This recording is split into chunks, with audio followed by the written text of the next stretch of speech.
किसी ने बड़े कमाल की बात कही है कि जब हम चंद्रमा को देखते हैं तो प्रभु की सुंदरता को देखते हैं, जब हम सूर्य को देखते हैं तो हम प्रभु के तेज को देखते हैं, और जब हम आईने को देखते हैं तो प्रभु की सबसे सुंदर रचना यानी स्वयं को देखते हैं। अपने ऊपर विश्वास करना शुरू कीजिए। नमस्ते, मैं हूं आरजे कार्तिक। पुराने जमाने की कहानी है। किसान डंडे पर 2 घड़ों को लटका करके सुबह सुबह तालाब के पास जाता था, वहां से पानी भर करके लाता था अपनी झोपड़ी तक। ये उसका डेली रूटीन था। और उसके जो 2 घड़े थे बड़े पुराने हो चुके थे। उसमें से एक घड़ा जो था वो फूट चुका था, उसमें से पानी रिसने लगता था।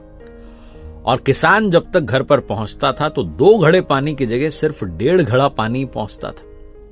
जो सही घड़ा था उसे इस बात का घमंड था कि जो मुझे कार्य दिया गया है मैं 100% काम पूरा करता हूं। जो किसान की मेहनत है उसको बर्बाद नहीं होने देता। और वो इस बात से फूटे घड़े को चिढ़ाता था कि तुम किसी काम के नहीं हो, तुम्हारा समय समाप्त हो चुका है, तुम्हारे अंदर इतनी बड़ी कमी है। वो तो किसान को पता नहीं चल रहा है, पता चल गया तो तुम्हें कब का उठा करके फेंक देगा, नया वाला घड़ा ले आएगा। इस बात से बार बार उसे चिढ़ाता था। और वो जो फूटा घड़ा था वो भी बड़ा उदास रहता था। वो सोचा करता था कि बेचारा किसान जो इतनी मेहनत कर रहा है, उसकी मेहनत व्यर्थ हो जाती है, मैं पूरा पानी भी घर तक नहीं पहुंचा पाता, किस काम का हूं। एक दिन उससे रहा नहीं गया। उसने सोचा कि किसान से बात करनी चाहिए, किसान को बताना चाहिए कि मुझ में इतनी बड़ी कमी है, मुझे हटा दो, किसी और को ले आओ।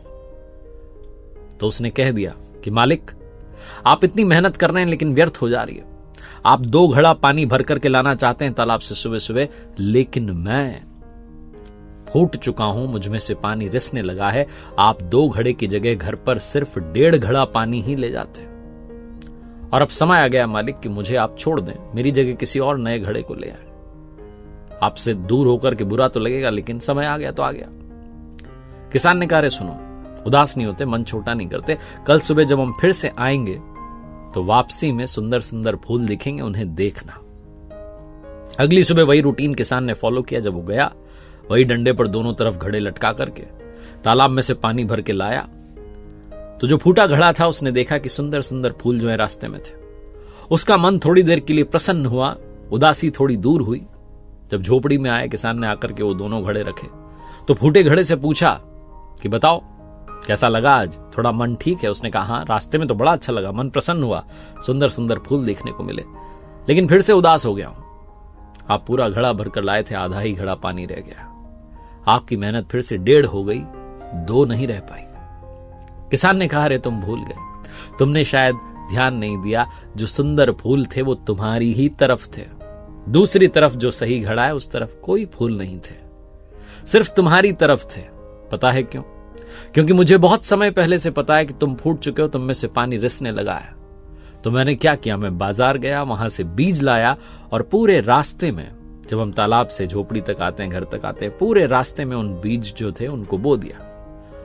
और तुम में से पानी रिसता चला गया। तुम रोज उन बीजों को सींचते रहे, पौधे बन गए, सुंदर सुंदर फूल आ गए। रंग बिरंगे फूल से वो पूरा रास्ता सज गया है। किसकी वजह से? सिर्फ तुम्हारी वजह से।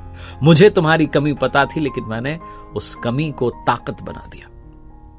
कहानी उस फूटे घड़े की नहीं है, कहानी आपकी और हमारी है। इस दुनिया में कोई सर्वगुण संपन्न नहीं होता, कमियां सब में होती हैं। लेकिन अपनी कमियों पर काम करना शुरू कीजिए, उसे ताकत बना लीजिए। जैसे हैं खुद को स्वीकारना शुरू कीजिए। अगर कमी है भी तो उसे स्वीकार कर आगे बढ़िए और अपने जीवन को सुधारने पर ध्यान लगाइए।